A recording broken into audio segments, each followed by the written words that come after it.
از نام راحیل پیدا بود که سود رحلت خواهد کرد. پروردگارا در فراغش مرا صبر عنایت فرما.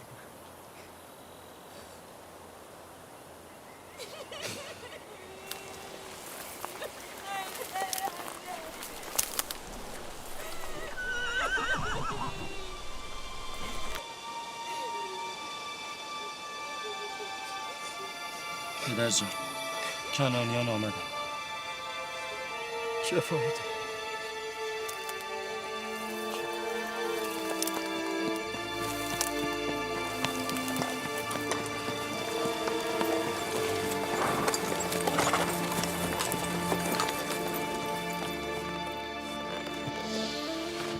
کجاست؟ درون چادر. عجله کنید، با من بیایید. سلام بر نبی خدا. سلام دارم. دیر آمدی خواهم. دیر آمدی. او راحیل بود.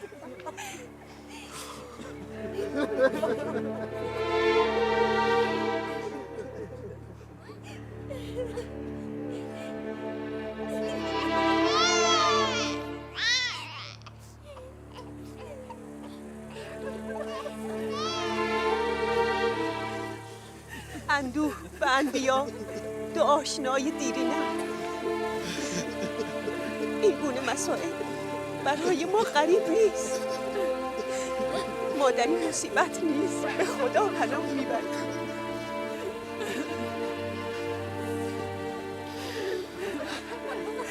تو باید نیا باشی. خواهر راحیل به تو تسلیت میگیرم.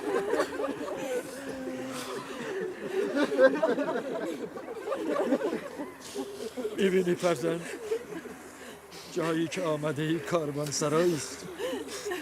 جمعی می آیند و عده‌ای می روند. خوش آمدی. مقدمت مبارک. مقدم او نامبارک است. نامبارک. او را بنعانی بنامید. فرزند نکبت. او باعث مرگ خواهرم شد. بس کن زن، بس کن. مرگ و زندگی به دست دیگری است. این کودک که گناهی نداره. بنعانی نه، بنیامین فرزند دست راست. او دست راست پدرش خواهد. تو کیستی عزیز عمه؟ یوسف فرزند راحیل. از تو نیز یادگار راحیلی. اول باید به تو تسلیت کنم.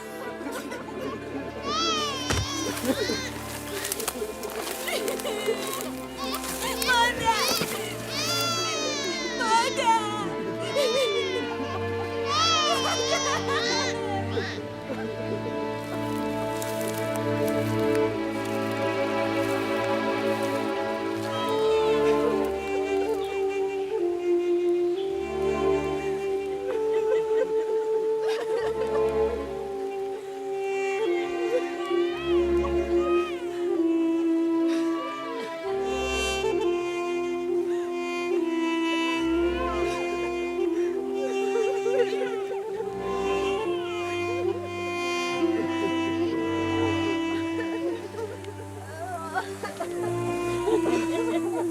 پروردگارا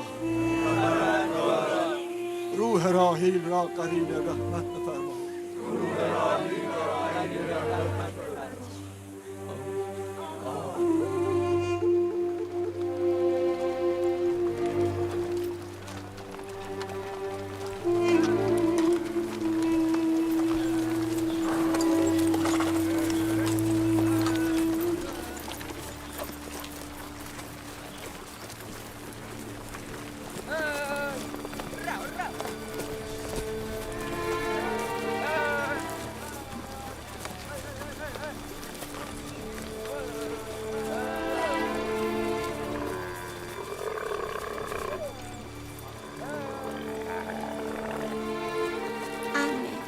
پدرم میگوید خداوند هر که را بیشتر دوست دارد او را به نزد خود میبرد. عزیز عمه، تو میدانی مادرت نزد خداوند است؟ میدانم خداوند او را به بهشت برده، ولی من دوری او را نمیتوانم تحمل کنم.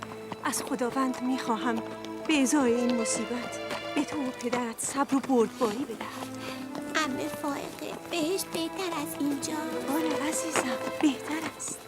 تو خیلی بیشتر از سنین کوتاه عمرت میفهمی عزیز برادر. خداوند تو را حفظ کند. بیشتر از سنین کوتاه عمرت میفهمی. من در چهره زیبا و معصوم این کودک و در کلماتی که بر زبان میراند نشانه بزرگی میبینم. او بیش از همسالان خود میفهمد. این باور کردنی نیست.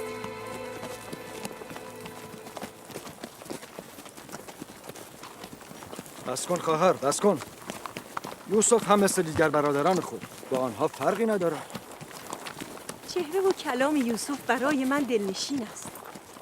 از تو میخواهم نگهداری او را به من بسپاری. شاید غم بیمادری او را قدری التیام دهم. من با خواهرم عهد کردم که نگذارم فرزندانش غم بیمادری را احساس کنند. مانند دیگر فرزندانم از آنها نگهداری خواهم کرد.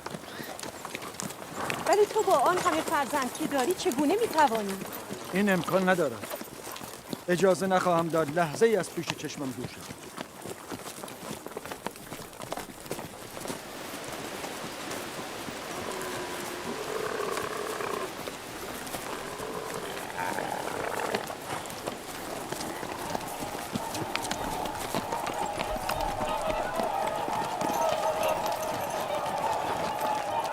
بالاخره رسیدیم. شهری که تا آخر عمر باید در آن زندگی کنم.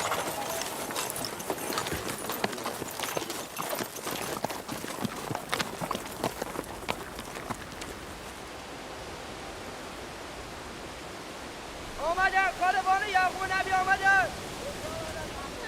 رفتنشون مبارک.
خوش آمدید. مقدم نبی خدا را گرامی می‌داریم. ما را در غم خود شریک بدن. بعد از مصیبتی که بر شما وارد آمده نداشتیم، خداوند به شما سخت عنایت کنید. مرگ و زندگی به دست خداوند است. ما هم تسلیم رضای او هستیم.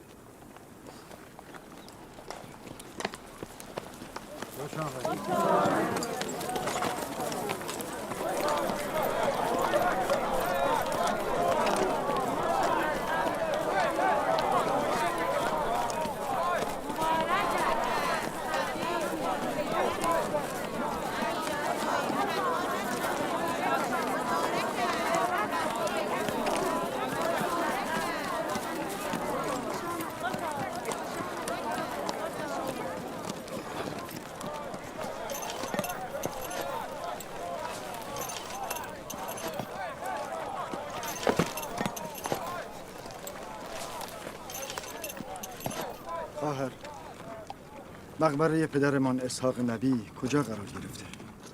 قبلا آنجا را دیدید؟ مقبره پدر بزرگمان حضرت ابراهیم و همسرش در مکفیلا. مزار مادرمان رفقه نیز آنجاست. ابتدا قصد زیارت و تجدید پیمان با آنان را دارم. بیا همه را خبر کن. به اتفاق آنجا می‌رویم. یهودا، لاوی، بسمه، امانتی را که به تو سپردم بیاور. ما به دیدار مزار پدرم اسحاق می‌رویم.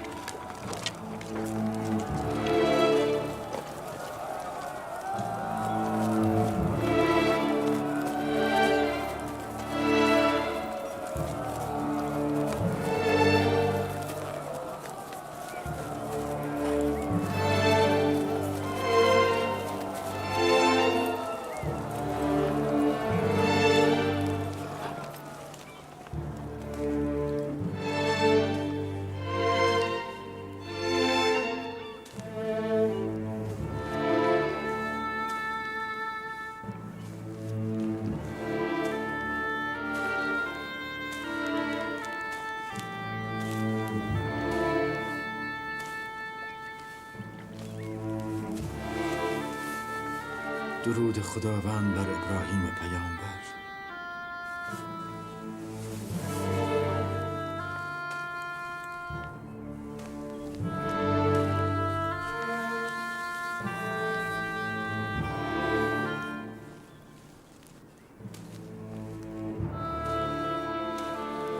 خداوند روح اسحاق و ابراهیم را شاد گرداند.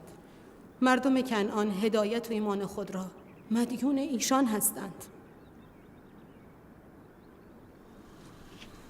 به هنگام مرگ خیلی دلش میخواست شما را ببیند. او شما را پیامبر بعد از خود خواند و وصیت کرد زعامت عبرانیان را به عهده بگیرید. از روح بلند او مدد میگیرم و از خداوند میخواهم که در انجام این رسالت سنگین مرا یاری کند.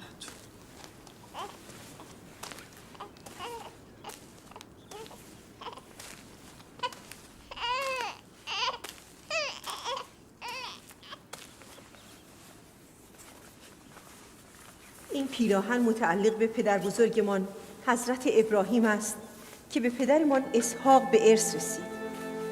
اینک شما وارثان هستید. در نبود شما من که بزرگترین فرزند پدرمان بودم از آن مراقبت کردم. اینک ادای امانت نموده آن را به شما می سپارم. طبق وصیت پدرم این پیراهن به انبیای بعد از شما خواهد رسید. شاید بتوان آن را جبه رسالت نامید.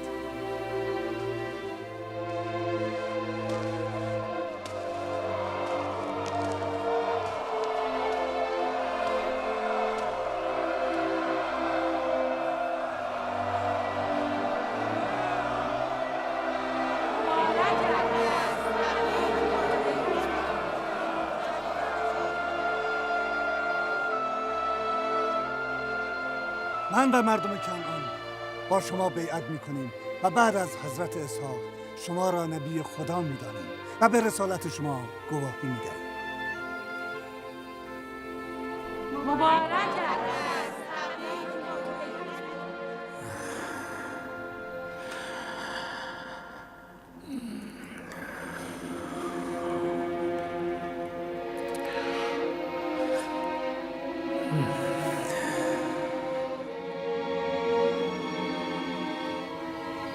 فکر میکنین پیراهن بعد از پدر به چه کسی خواهد رسید؟ خب معلوم است. هر کس که از همه قوی تر باشد. اشتباه میکنی. آن کس که ایمانش از همه قوی تر باشد.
پس نه. به ما غذا نمیدهی مادر؟ پس غذا چه شد؟ کمی تحمل کنید. چه خبر است؟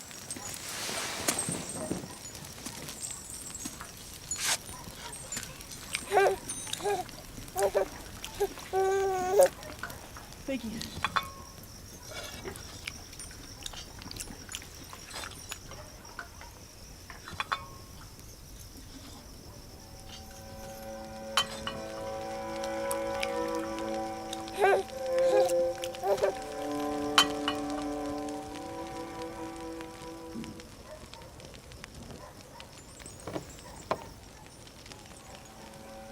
شما را چه شده؟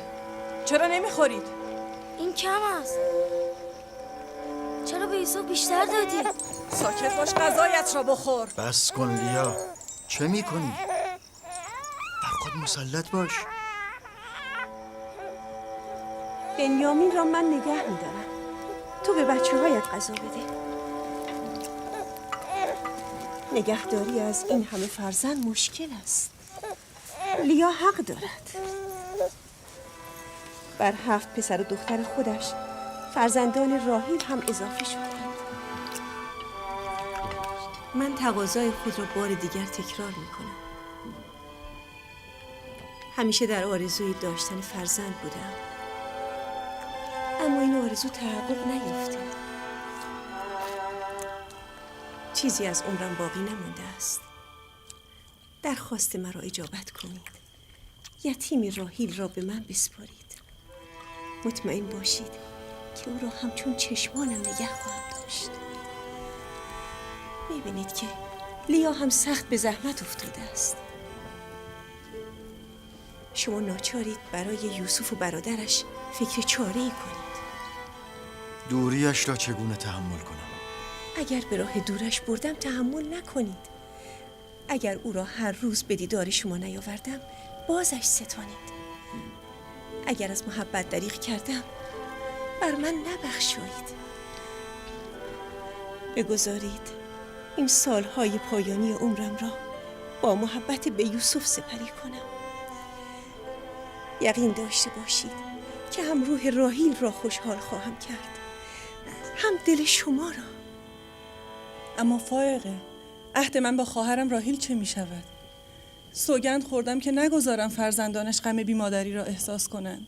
فائقه پیمان تو را جامعه عمل خواهد پوشاند. بیشک او یوسف را کمتر از مادر عزیز نخواهد داشت. تو بیم آن داری که کثرت فرزندان موجب غفلت هم از یوسف شود؟ نه، به عکس. بیم من آن است که تو از دیگر فرزندان غافل شده و فقط به یوسف بپردازی. یوسف جان، بیا اینجا پسرم.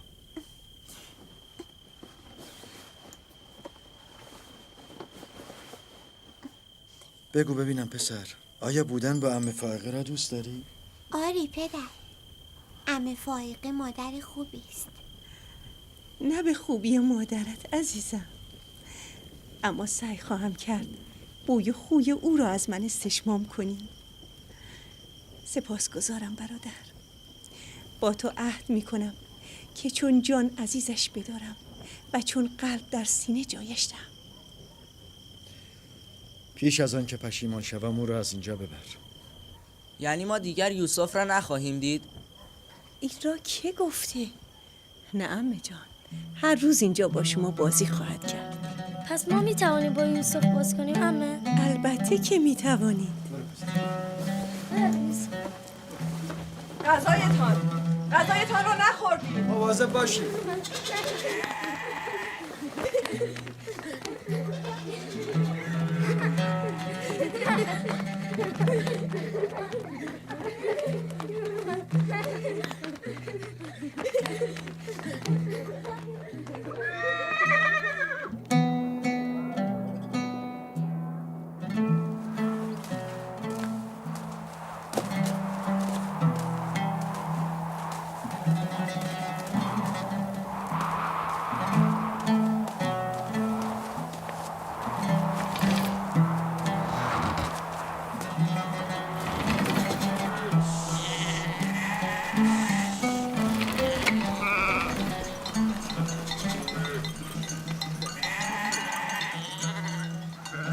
از این پس مسئولیت گوسفندان با شماست. من با شما نمی آیم. باید به امور مردم رسیدگی کنم. علت آمدن ما به کنعان همین بود. مراقب باشید گوسفندان را خطری تهدید نکنند. نگران نباش پدر، که دیگر کودک نیست. میدانم بروید. سلام برم به مهربان. سلام سلام عمه جان. سلام، دست خداوند به همه. سلام عمه فائزه. سلام عزیزم، مواظب یوسف باشید. چشم.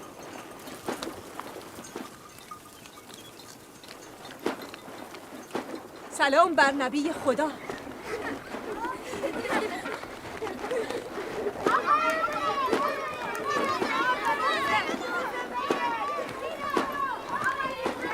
چه کسی گفته بی مادری بد دردیست؟ خوشا به حال بی مادران. اگر بی مادری خوب است شما چرا نمیمیرید؟ شاید پس از مرگتان به بچه هایتان توجه بیشتری شود. به قصد بدی نداشتم. خواستم بگویم شما از یوسف خوب مواظبت کرده اید و برای او مادر مهربانی هستید. لازم به توضیح نیست. تفسیر کلام شما را خوب میفهمم. شما را چه شده؟ یعنی محبتی ناچیز در حق کودکی بی مادر را نمیتوانید تحمل کنید؟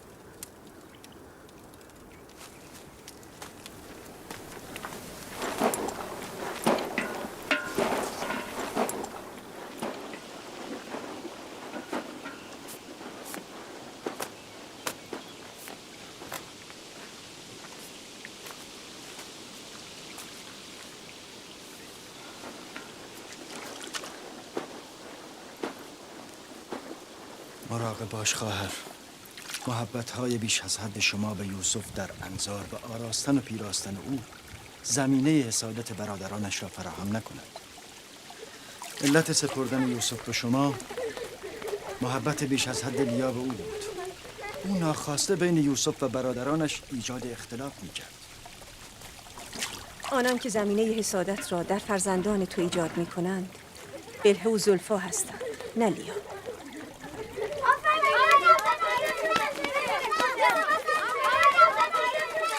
خداوند یوسف را از شر حسودان و چشم زخم دشمنان محفوظ بدارد.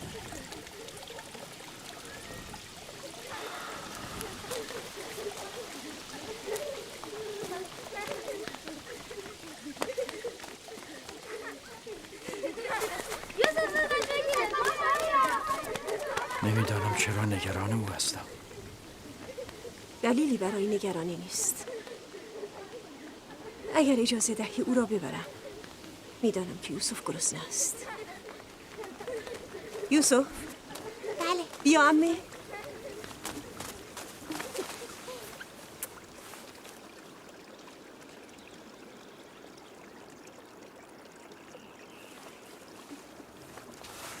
بریم عزیزم. خدا نگهدار. خدا حافظ.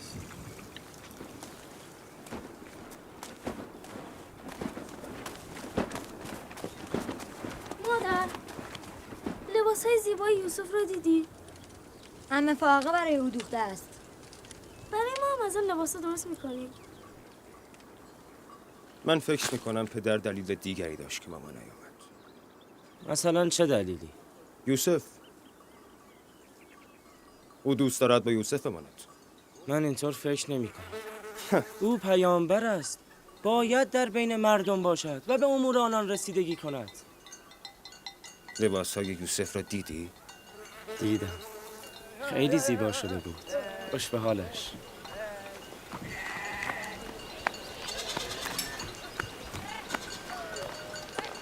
لاوی، یهودا نمیایید؟ آمدی.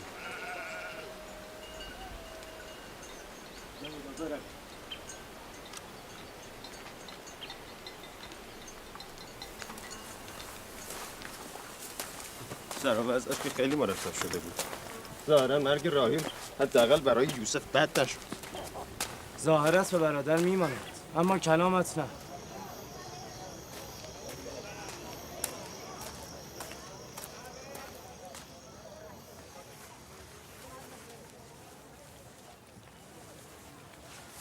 این را بپوش.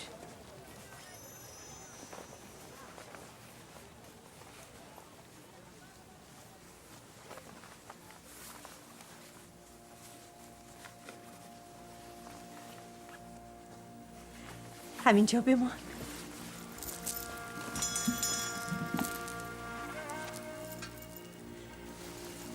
میدانی این چیست؟ این کمربند پدرم اسحاق نبی پدر بزرگ توست. آرزو داشتم آن را به کسی دهم که ادامه دهنده راه نبوت باشد. امیدوارم آن ادامه دهنده تو باشی. من این کمربند را دوست دارم. پیراهن حضرت ابراهیم و این کمربند نزد من امانت بود. پیراهن را به برادرم دادم. این کمربند نیز فعلا نزد تو باشد. مواظب باش آن را گم نکنی. میترسم بعضی از دیدن این کمربند ناراحت شوم. مثلا چه کسانی؟ مثلا برادرانم. اصلا جای نگرانی نیست. عجله کن. باید به مجلس موعظه پدرت برسیم. برویم.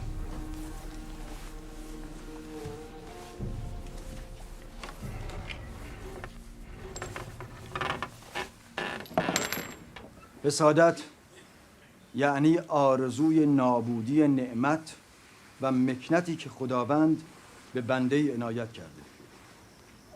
حسادت یعنی داشتن دیگران را تحمل نکردن. حسادت یعنی سعادت و خوشبختی دیگران را تاب نیاوردن و آرزوی فقر و تنگ دستی دیگران را داشتن. حال یک نفر بگوید ببینم حسود کیست؟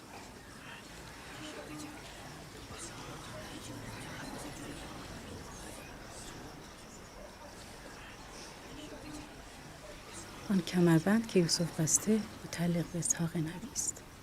چرا فایقان را به یوسف داده؟ گمان میکنم اینها باید به پیامبر بعد سپرده میشد. یعنی حسود دلش نمیخواهد که مردم چیزی داشته باشن؟ آفرین پسرم. حسود همان است که تو گفتی. حسود همیشه از داشتن دیگران رنج میبرد و خشمگین است. میبینی؟ چه داشته های معنوی و چه خودنمای شیرین زبانی و چه داشته های مادی و مکنت های دنیایی. راه ترک حسادت چیست؟ چه کسی میتواند پاسخ بدهد؟ امیدوارم که یوسف پاسخ را ندهد. یوسف کوچک من چیزی به خاطرش نمیرسد؟ پدر، آیا حسود میداند که این دنیا روزی برای او تمام می شود؟ آفرین پسرم، آفرین. پاسخ همین است که تو گفتی. حسود باید بداند که دنیا به کسی وفا نمی کند. حسود نه خیر دنیا را می بیند و نه پاداش آخرت. حسود از حسادت خیش طرفی نمی بندد و وصلی نمی چیند. نه حسود و نه محسود هیچ یک در این دنیا ماندگار نیستند.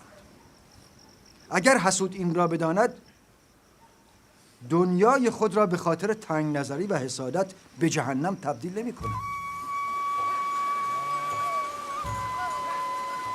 محبت در حق یک کودک بی مادر طبیعی است. محبت نکردن به فرزندانی که مادر دارند هم طبیعی است. یعنی مادردار نیازی به محبت نداره. از طرفی عمه لباسهای نو به او میپوشاند و او را میآراید. از طرفی هم مادر او را بر زانو نشانده و بهترین غذا را به او می‌دهد. گرچه نزد ما حفظ ظاهر میکنند ولی حتی پدر هم او را از همه ما عزیزتر میدارد. از حق نگذریم برادرمان یوسف با ذکاوت و شیرین زبان است. چهره زیبای او واقعا دوست داشتنی است. همه ما برادرمان یوسف را دوست داریم، اما اگر پدر و مادرمان بگذارند و یوسف را دردانه و ناف پرورده بار نیاورند. شما کمربند و بازوبند پدر بزرگمان اسحاق را دیدید که یوسف بسته بود؟ آری، بلهم میگفت که اینها میراث انبیاست و باید به پیامبر بعد سپرده شود. پس عمه فائقه چرا آنها را به یوسف داده است؟ خب این را میتوان از عمه پرسید. غروب که گله را باز گرداندیم به نزد عمه میرویم. بچه سنگ یک بار دیگر امتحان میکنی؟ همه شما رو شکست. ای دوباره این یهودا شروع کرد. هر کسی که برنده شود جانشینه به دست. اول تو.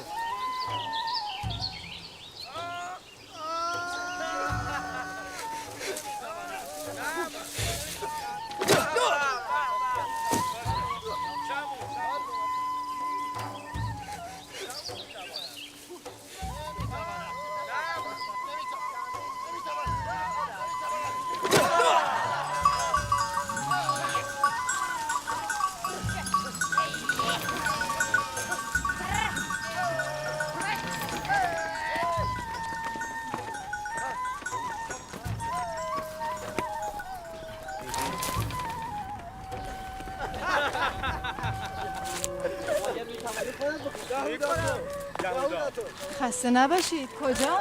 سلام زلفا. گله را به آقل بردیم، نزد عمه فائقه میرویم. با او کاری داریم. یعنی میخواییم از او چیزی بپرسیم. ما هم از عمه سوالهایی داشتیم و اکنون از آنجا میاییم. من صلاح نمیدارم که شما سرزده به خانه عمه بروید. پدرتان نزد عمه فائقه است. او به دیدار یوسف آمده. شاید مشاهده این دیدار خوشایند شما نباشد.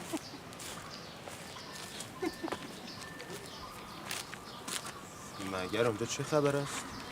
خب برویم ببینیم. این که کاری نداره.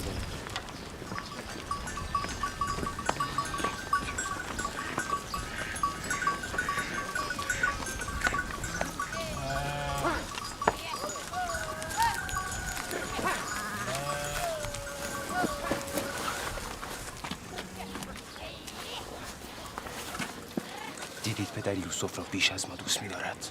بیهوده سخن مگو. ما هم کودک بودیم بر زانوی پدر می‌نشستیم و بر ما محبت می‌کرد. بلهه و زلفا برای همین میگفتن سرزده نزد عمه فائقه نروید. من که میروم. حرف بیخود میزنم.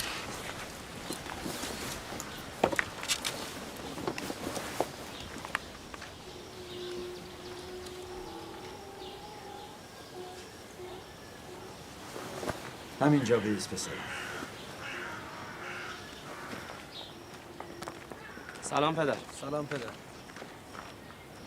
سلام عزیزانم. سلام بر مردان خاندان یعقوب. خسته نباشید عزیزانم. شما کی بازگشتید؟ همینک. گوسفندان را به آقل بردیم و آمدیم که... آمدید که چه؟ آمدیم که با عمه سخن بگوییم. خب بگویید. میشنوم. عمه این کمربند متعلق به پدر بزرگ اسحاق نبی است؟ بله همینطور است. اما برای یوسف حکم بازیچه را دارد. حقیقت این که گفتم یوسف با آن سرگرم شود تا غم بیمادری را فراموش کند.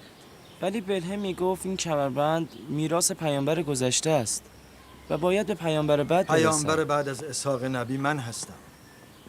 این کمربند برای من میراث پدر و برای یوسف وسیله بازی و سرگرمی است. بلهه و زلفا تا وقتی راحیل زنده بود به او حسادت میکردند. حالا که دیگر او نیست به فرزندانش حسادت میکند. خیلی به صحبتهای آنها توجه نکنید. پدر، یهودا میگوید که شما یوسف را بیش از ما دوست دارید. اینطور نیست. ولی شما امروز به دیدار یوسف آمده اید. او را بر زانو نشانده بودید. شما را هم در دوران کودکی بر زانو می نشاندم. اگر شما هم از من دور بودید برای دیدارتان می آمدم. من همه شما را دوست دارم و دلم نمیخواد این گونه سخنان را بشنوم. بروید. من شما را مردان خانواده و پشت و پناه خود می دانم. آنگاه شما خود را با کودکی خرد و ضعیف مقایسه می کنید. خداحافظ خواهر.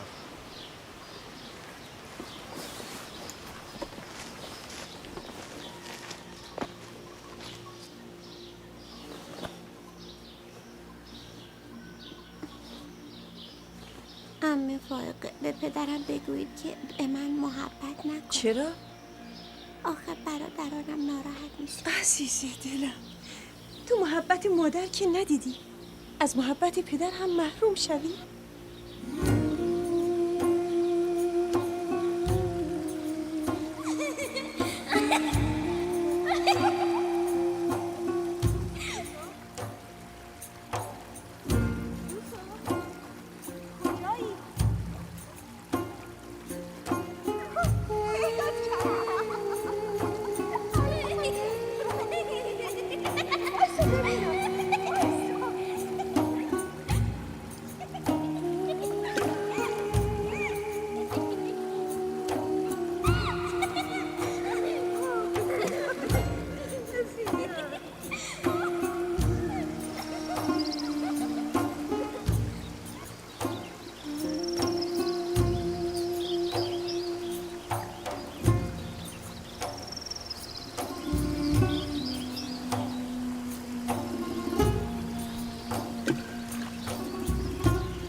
یوسف، آهسته تر.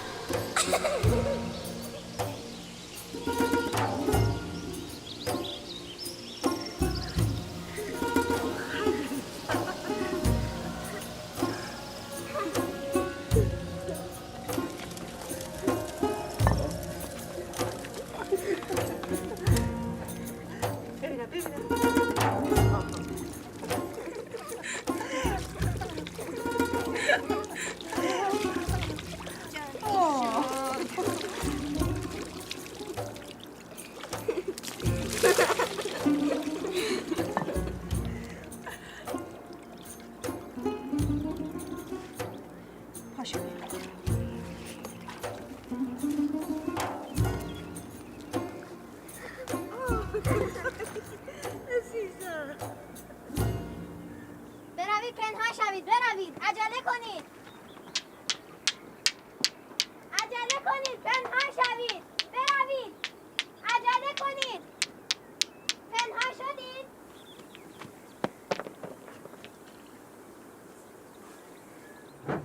تا 20 میشمارم باید آنها را پیدا کنید. کجایید؟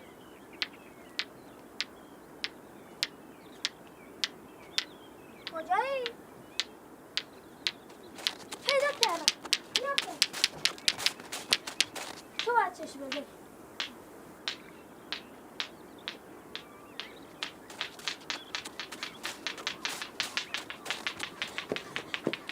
پیدا کردم. اما هنوز یوسف را پیدا نکردی. یوسف، یوسف، یوسف، یوسف، یوسف، پس کو؟ یوسف، یوسف،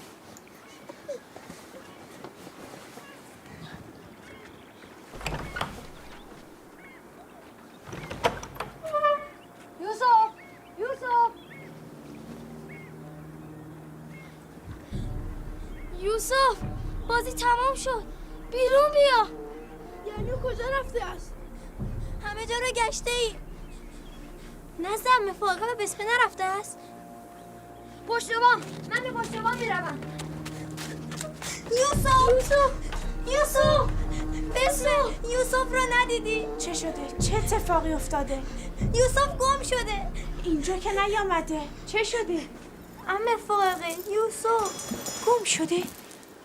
کجا رفتید که گم شد؟ مگر با یکدیگر بازی نمی کردید؟ او پنهان شد. دیگر او را نمیابیم. همه جا را گشته اید؟ آری، همه جا را. او امانت برادرم است. بیایید ببینم کجا بازی می کردید که گم شد.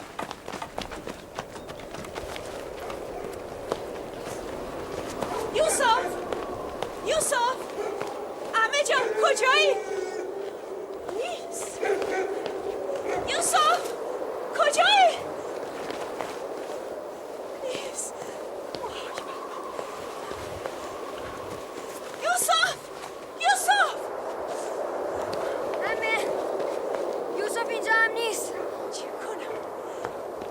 کی بر سرم کنم؟ وای بر من.